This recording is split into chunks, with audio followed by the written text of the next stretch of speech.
എയർഫോഴ്സിൻ്റെ എയർഫോഴ്സിൻ്റെ ഒരു ഷോ തന്നെയാണ് എന്ന് പറയേണ്ടി വരും.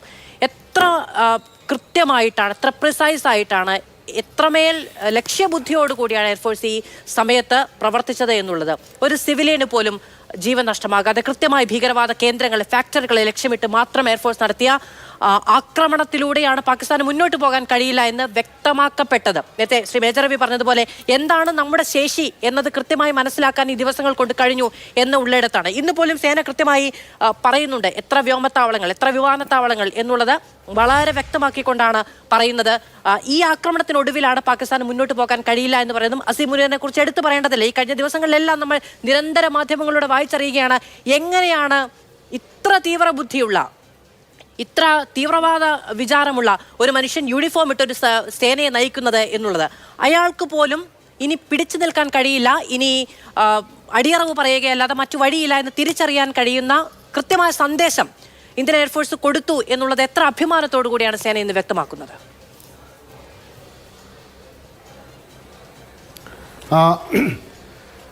മിനിഞ്ഞാന്നത്തെ ഓപ്പറേഷൻ എന്ന് പറയുന്നത് വെറും 90 മിനിറ്റിൻ്റെ ഓപ്പറേഷനാണ് ഇന്ത്യൻ എയർഫോഴ്സ് ചെയ്തത്.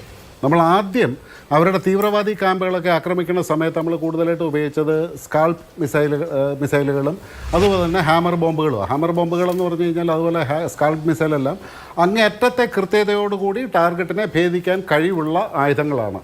പാകിസ്ഥാൻ്റെ കയ്യിൽ അത്രയും കൃത്യതയുള്ള മറ്റ് ആയുധങ്ങളൊന്നും ഇല്ല എന്നുള്ളത് ഒരു വസ്തുതയാണ്.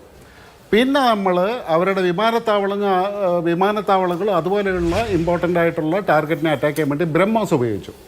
ബ്രഹ്മോസിൻ്റെ എന്ന് പറഞ്ഞു കഴിഞ്ഞാൽ ഇന്ന് ലോകത്തിൽ ഏറ്റവും അധികം കൃത്യതയുള്ള അഭേദ്യമായ ഒരു ആയുധമെന്ന് വേണം പറയാനായിട്ട്. കാരണം ലോകത്തിലെ ആദ്യത്തെ സൂപ്പർസോണിക് ക്രൂസ് മിസൈലാണ്.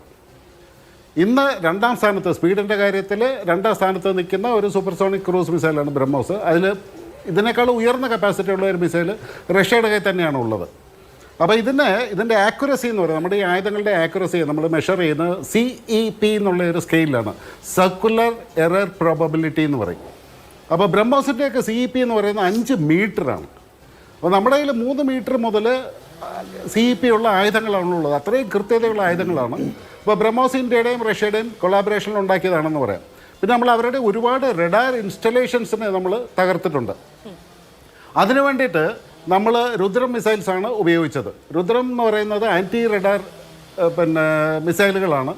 ഇതിൻ്റെ ജോലി എന്ന് പറഞ്ഞാൽ ഇതിനെ നമ്മൾ ഫയർ ചെയ്ത് കഴിഞ്ഞാൽ ഇതൊരു 10-70 കിലോമീറ്റർ ഉയരത്തിലേക്ക് പോയിട്ട് അവിടെ നിന്നും ഇത് റഡാറിനെ സ്പോട്ട് ചെയ്തിട്ട് എവിടെയെങ്കിലും ഒരു റഡാർ ഓപ്പറേറ്റ് ചെയ്യുന്നുണ്ടെങ്കിൽ ഇതിനെ പാസീവ് ഹോമിംഗ് എന്ന് പറയും. ആക്റ്റീവ് ഹോമിംഗ് എന്ന് പറഞ്ഞു കഴിഞ്ഞാൽ മിസൈലിൽ നിന്നും നമ്മളൊരു സിഗ്നൽ കൊടുത്തിട്ട് അത് റിഫ്ലക്റ്റ് ചെയ്ത് വരുമ്പോഴാണ് ശത്രുവിൻ്റെ ഒരു ടാർഗറ്റിനെ നമ്മൾ കണ്ടുപിടിക്കുന്നത്. അപ്പോൾ അതുകൊണ്ട് നമ്മുടെ ഈ മിസൈലിനെ ശത്രുക്കൾക്ക് കണ്ടുപിടിക്കാനുള്ള സാധ്യതയുണ്ട്. അതിന് പകരം പാസീവ് ഹോമിംഗ്, അവരുടെ റഡാർ സിഗ്നലിനെ മാത്രം പിടിച്ചെടുത്തിട്ട് നേരെ അതിലേക്ക് പോയിട്ട് ആക്രമിക്കുക. അങ്ങനെയാണ് അവരുടെ റഡാർ ഇൻസ്റ്റലേഷൻസ് മുഴുവൻ നമ്മൾ തകർത്തു. നമ്മുടെ ആൻറ്റി റഡാർ മിസൈൽസ് എന്ന് പറയുന്ന ഇന്ന് ലോകത്തിലെ ഏറ്റവും ഉയർന്ന ശ്രേണിയിലുള്ള, ഏറ്റവും നല്ല കപ്പാസിറ്റിയുള്ള, ഏറ്റവും നല്ല ആക്യുറസിയുള്ള മിസൈലുകളിൽ ഒന്നാണ്. ഏറ്റവും നല്ലതെന്ന് ഞാൻ പറഞ്ഞു കഴിഞ്ഞാൽ അഹങ്കാരമായി പോകും. അതുകൊണ്ടാണ് ഏറ്റവും നല്ലതിലൊന്നെന്ന് പറയുന്നത്.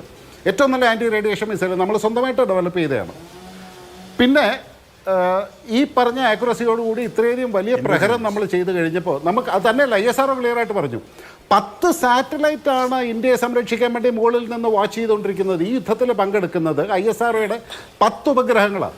അപ്പോൾ അത് വളരെ കൃത്യമായിട്ട്, പണ്ട് നമുക്ക് GPS-നെ നമുക്ക് ഡിപ്പെൻഡ് ചെയ്യാൻ പറ്റില്ല. കാരണം കാർഗിൽ വാറിൽ നമ്മൾ കണ്ടാണ് അമേരിക്ക പണി തരും. അപ്പോൾ എന്ത് ചെയ്തു, നമ്മുടെ സ്വന്തം നാവിക് എന്ന് പറയുന്ന സാറ്റലൈറ്റ് നമ്മുടെ സിസ്റ്റം, നാവിഗേഷൻ സിസ്റ്റം ഡെവലപ്പ് ചെയ്തു. അത് പൂർണ്ണമായിട്ടും ISROയുടെ കൺട്രോളിലുള്ളതാണ്.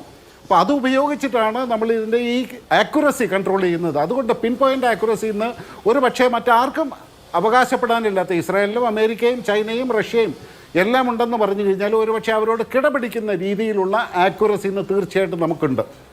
പിന്നെ മറ്റൊരു വസ്തുത എന്ന് പറഞ്ഞു കഴിഞ്ഞാൽ ചൈനയുടെ PL-15 മിസൈൽ എന്ന് പറഞ്ഞാൽ ലോകത്തിലെ ഏറ്റവും ശക്തമായ എന്നാണ് കൊട്ടിഘോഷിക്കപ്പെട്ടത്. Beyond visual range air to air missile എന്ന് പറഞ്ഞത്, അതായത് ഏരിയൽ ടാർഗറ്റിനെ നശിപ്പിക്കാൻ വേണ്ടിയിട്ട് ചൈനയുടെ PL-15 മിസൈലുകൾ അവർ പ്രയോഗിച്ചിട്ട് ഒരെണ്ണം പോലും ലക്ഷ്യം കണ്ടില്ല എന്ന് മാത്രമല്ല, ഒരു PL-15 മിസൈൽ താഴെ പതിച്ചത് ഒരു ചെറിയ ക്രാക്ക് മാത്രമേ അതിന് വന്നിട്ടുള്ളൂ, പൊട്ടിത്തെറിച്ചിട്ടില്ല, ഒന്നുമില്ല.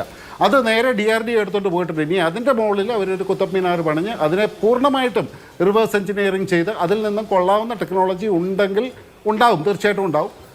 അത് നമ്മൾ സ്വായത്തമാക്കും. ഓക്കെ, പിന്നെ നമുക്ക് ഈ ഒരു പ്രൊട്ടക്ഷൻ നൽകിയതെന്ന് പറഞ്ഞു കഴിഞ്ഞാൽ ശരി, ഞാൻ അങ്ങനെയൊക്കെ വരാം. ശ്രീ മുന്നോട്ട് പോകണോ അതോ സ്റ്റോപ്പ് ചെയ്യണോ? അപ്പോൾ ഇവിടെ ഞാൻ അങ്ങനെയൊക്കെ